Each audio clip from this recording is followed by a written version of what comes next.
दीपावली का त्योहार बहुत ही हर्षोल्लास के साथ लोग मनाते हैं। खुशी का त्योहार है। इसमें लोग अपने घरों की साफ सफाई इसी बहाने कर लेते हैं, आसपास की साफ सफाई। आज थोड़ा इस पर चर्चा करेंगे क्योंकि आज इसमें बहुत विकृति भी आ गई है कि दीपावली का इतिहास क्या है, आखिर लोग इसे क्यों मनाते हैं। इसके दो पक्ष हैं, एक पौराणिक पक्ष और दूसरा तांत्रिक पक्ष। हेमंत ऋतु के प्रारंभ में, जैसे ही हेमंत ऋतु शुरू होती है, बहुत सारे कीट पतंगों का जन्म होता है और वह कीट पतंगे फसल को बहुत तेजी से नष्ट करते हैं। तो उस समय प्रदीप जला करके उनको नष्ट किया जा सकता था। इसलिए चतुर्दशी की तिथि को बहुत घनघोर अंधकार होता था, अभी भी होता है। तो उस दिन प्रदीप जलाते थे फसल के किनारे, घरों में। तो उससे क्या होता था कि कीट पतंगों का स्वभाव होता है कि वो प्रकाश की ओर दौड़ते हैं और अपने आप को नष्ट कर लेते हैं, जिससे फसल बच जाती थी। तो प्रदीप जलाने का उद्देश्य था कीट पतंगों से फसल की रक्षा करना। लेकिन अगर सीधे सीधे कहा जाएगा तो लोग नहीं मानेंगे। इसलिए कहानी के माध्यम से, जैसे गांव में गाय बैठ के जैसे घास खा रही होती है तो बोला जाता है खूंटे से बंधी हुई है, तो बोला जाता है कि उसकी रस्सी को लांघ के नहीं जाना है, पाप होता है, क्योंकि गाय मां है। इस तरह से कहा गया तो लोग नहीं लांघ के जाते हैं। लेकिन हकीकत ये है कि जैसे लांघेंगे तो गाय खड़ी हो जाएगी और जब डर से खड़ी होगी तो पैर रस्सी में फंसेगा और गिर जाएंगे। इस कारण पूर्वजों ने कहा कि गाय की रस्सी नहीं लांघना चाहिए।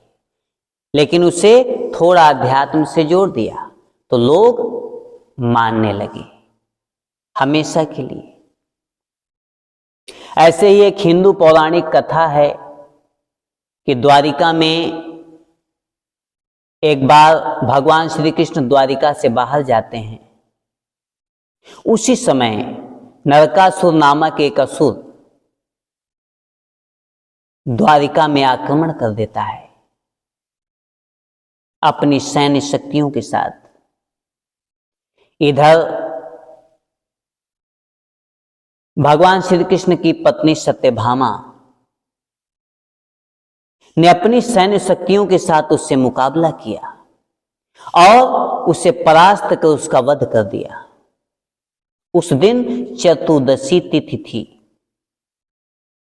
उसी के कारण द्वारिका वासियों ने पूरे द्वारिका नगरी में दीपक जला करके खुशी मनाया और उस दिन उनकी पूजा भी की, सत्यभामा की, और दूसरे दिन भी लक्ष्मी के रूप में उनकी पूजा की। माता सत्यभामा को आज भी लक्ष्मी के रूप में जो पूजा करते हो, माता सत्यभामा है। उनके साथ आजकल गणेश को भी जोड़ दिया है। लेकिन मेन पूजा माता लक्ष्मी की है। एक और कथा है कि वर्धमान महावीर ने उसी दिन शरीर का त्याग किया था। यह तो दुख का माहौल था, लेकिन भगवान महावीर ने अपने शिष्यों को कहा था कि तुम लोग अमावस्या के दिन दुखी मत रहना, नहीं तो तुम्हारा दुख और बढ़ जाएगा। इसलिए प्रदीप जलाकर खुशी का माहौल बनाना। जिससे तुम्हारा दुख कम होगा। तो उनके शिष्यों ने उस दिन खूब दीपक जलाए और दीपक जला करके अपने दुख को कम किया। आज भी वो लोग करते हैं, उस दिन खूब दीपक जलाते हैं और दीपक जला करके उस दुख को कम करने का प्रयास करते हैं, उसे खुशी के रूप में मनाते हैं। लेकिन कारण जो भी हो, मेन कारण था कीट पतंगों को फसल से बचाना। तो प्रदीप जलाने की प्रथा थी। आज बहुत सारी चाइनीज इलेक्ट्रॉनिक झालर टाइप का आ गई हैं, उसे लोग मकानों में लगा देते हैं। सब चीज इलेक्ट्रॉनिक है। दीपावली का मतलब है प्रदीप जलाना, दीपक जलाना। अपने घरों में, खेतों में, जहां भी जलाएंगे प्रदीप जलाएंगे, दीपक जलाएंगे। आर्टिफिशियल झालर नहीं, आर्टिफिशियल कोई प्रकाश नहीं, प्रदीप दीपक जलाएंगे। दीपक जलाने की प्रथा है, तभी दीपावली हुई। और दीपावली के दिन जो पटाखे फोड़ते हैं, ये तो बहुत ही गलत है। इससे तो कई तरह का पॉल्यूशन होता है। दीपावली के दिन इतने पटाखे छोड़े जाते हैं, बम इतने बड़े बड़े, उतने हानिकारक होते हैं, उसमें इतने सारे केमिकल्स होते हैं, सांस लेने में भी दिक्कत होती है। ऐसे इतना पॉल्यूशन हो गया है और उसके बाद मनुष्य पॉल्यूशन को और बढ़ा रहा है। कंपनियों को भी सरकार लाइसेंस देती है कि वो बनाएं, और उसके बाद लोग जागरूक नहीं हैं और दगा रहे हैं पटाखे। ये मूर्खता है, बहुत बड़ी मूर्खता है। ये तो दीपावली का पार्ट ही नहीं है। ऐसा कभी नहीं हुआ है इतिहास में, अभी शुरू हो गया है। यही विकृतियां ये बिल्कुल बंद होनी चाहिए।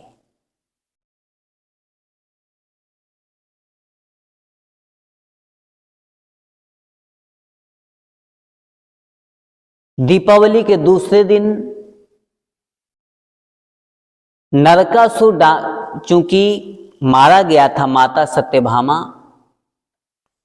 के द्वारा, इसलिए नरक चतुर्दशी भी मनाते हैं।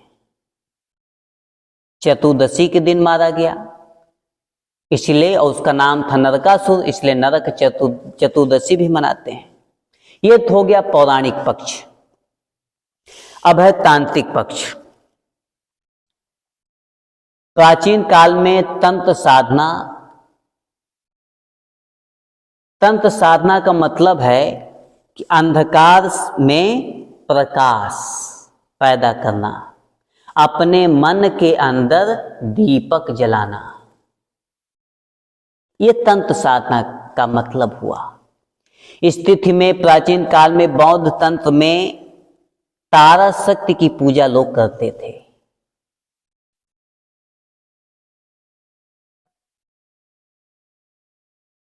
तारा तंत्र महर्षि वशिष्ठ जो है चीन से लाए थे, भारत का नहीं है। महर्षि वशिष्ठ चीन से भारत लाए थे। तांत्रिकों के लिए अमावस्या का जो अंधकार है उसका एक विशेष महत्व है। बंगाल में इस तारा देवी का रूप हो गया श्यामा।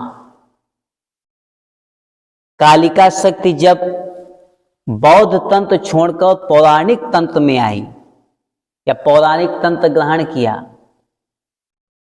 तो तारा शक्ति का नाम काली और श्यामा का भी नाम काली कहना लोगों ने शुरू कर दिया। तो दोनों हो गई काली। बंगाल में उसी बौद्ध तारा देवी की तंत्र साधना होती है काली के रूप में, वहां काली की पूजा होती है।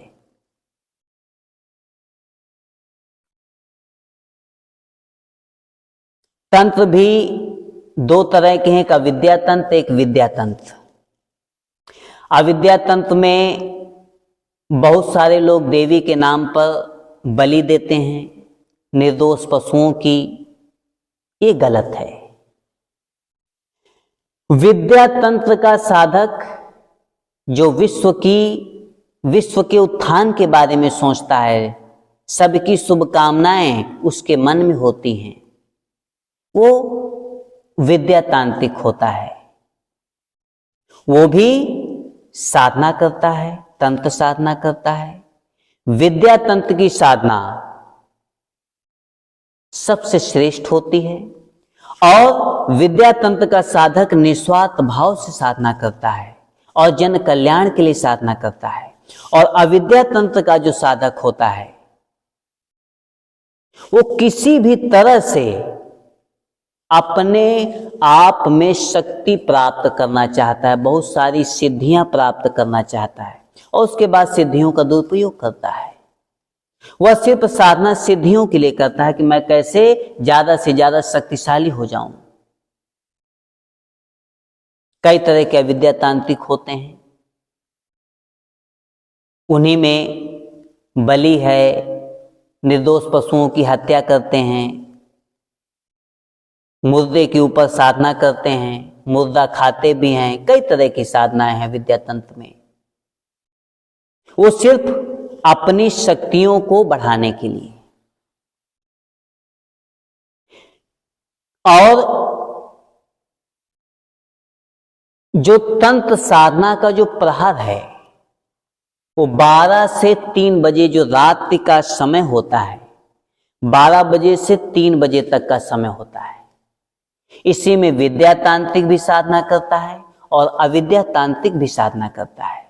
कहते हैं कि पहले प्रहर में सब कोई जागे। पहला प्रहर हुआ 6 बजे से 9 बजे तक, पहला प्रहर। दूसरा प्रहर 9 बजे से 12 बजे तक। तीसरा प्रहर 12 बजे रात से 3 बजे तक। और चौथा प्रहर 3 बजे से 6 बजे तक। ये 4 प्रहर होते हैं। जो तीसरा प्रहर है तंत्र साधक के लिए सबसे महत्वपूर्ण है। उसी में तंत्र साधक चाहे विद्या तांत्रिक हो चाहे विद्या तांत्रिक हो, दोनों साधना उसी समय करते हैं। कहते हैं कि पहले प्रहर में सब कोई जागे, दूसरे में जागे भोगी, तीसरे प्रहर में चुट्टा जागे, क्योंकि चोर भी उसी समय चोरी करता है। चौथे में जागे जोगी।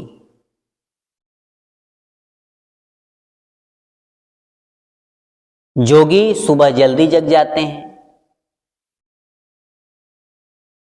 लेकिन जो तंत्र साधक होते हैं उनका साधना का समय 12 बजे, रात 12 बजे से 3 बजे का समय होता है।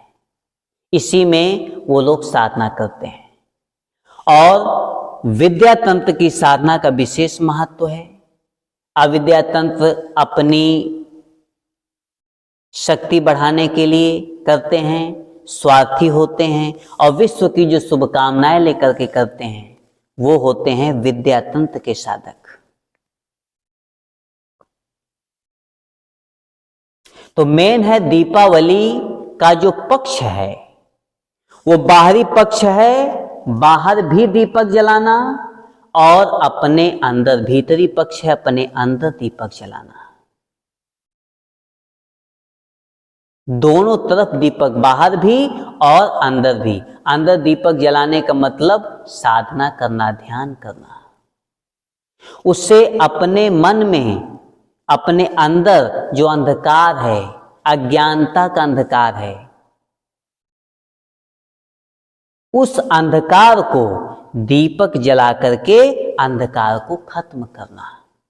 यही है असली दीपावली। अपने मन के अंदर दीपक जलाने को ही कहते हैं दीपावली।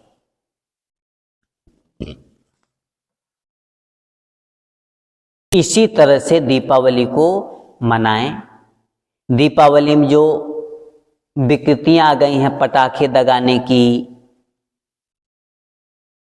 और सब आर्टिफिशियल लाइट जलाने की।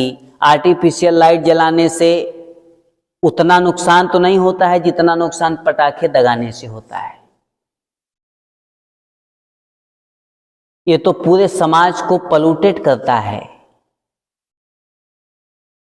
इतना ज्यादा प्रदूषण, ध्वनि प्रदूषण, वायु प्रदूषण, कई तरह का प्रदूषण होता है। वो मनुष्य जाति के लिए खतरा है,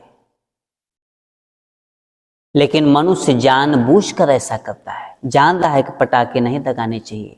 बहुत लोगों को खतरा भी हो जाता है, पटाखे हाथ में दग जाते हैं, कुछ लोग मर भी जाते हैं, कुछ लोग घायल हो जाते हैं, उसके बाद भी पटाखे दगाते हैं। ये एक मानसिक बीमारी है, अज्ञानता है, मूर्खता है, और कुछ नहीं है। इसलिए दीपावली का असली अर्थ है अपने मन के अंदर दीपक को जलाना। बाहरी दीपक भी जलाएं, आयोजन